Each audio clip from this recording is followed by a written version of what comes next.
I've always been fascinated by chocolates, love eating it, but at the same time I love the complexity behind it. You know, it's a luxury items, it's got a rare items, and I'm very passionate about it. So I always make sure I use the best chocolate.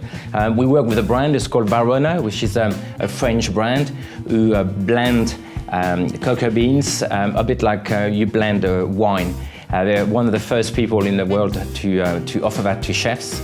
Things have moved on obviously now, so I always recommend people to stick to a good brand, 70% cacao, and obviously look at where the cacao beans come from, where the chocolate come from. So stick to South American brand or the Caribbean as well, which is natural countries where cocoa bean grows, so you know you're going to get something that's going to be very tasty.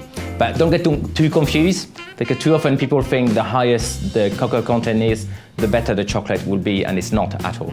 The great thing about chocolate is you can really combine it with a lot of ingredients. So I love going crazy and experimenting with it. You can add chili, you can add citrus to it, you can add spices like cardamoms or anything really goes with chocolate. For me, my top classic combination is chocolate and raspberry. A good chocolate ganache with a lot of fresh raspberry in the center. You can't really go wrong. It's simple, it's clean, and it's really delicious. Obviously, chocolate is my favorite ingredient, but if I can't have chocolate today, I probably love to use citrus. So anything very zesty. I love lemon, I love a good lemon tart. Big fan of yuzu juice as well, which has got a new thing on the market at the moment. So anything citrusy really hit the note for me.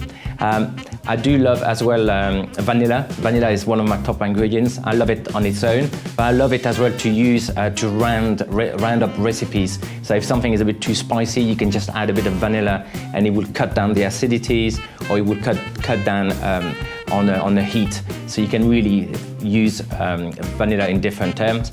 And the other thing as well, I'm a big fan of the Middle East, and I love Middle East baking and cooking. So Patissier is one of my other favorite ingredients, mostly combined with cardamom or rose water and orange blossom water.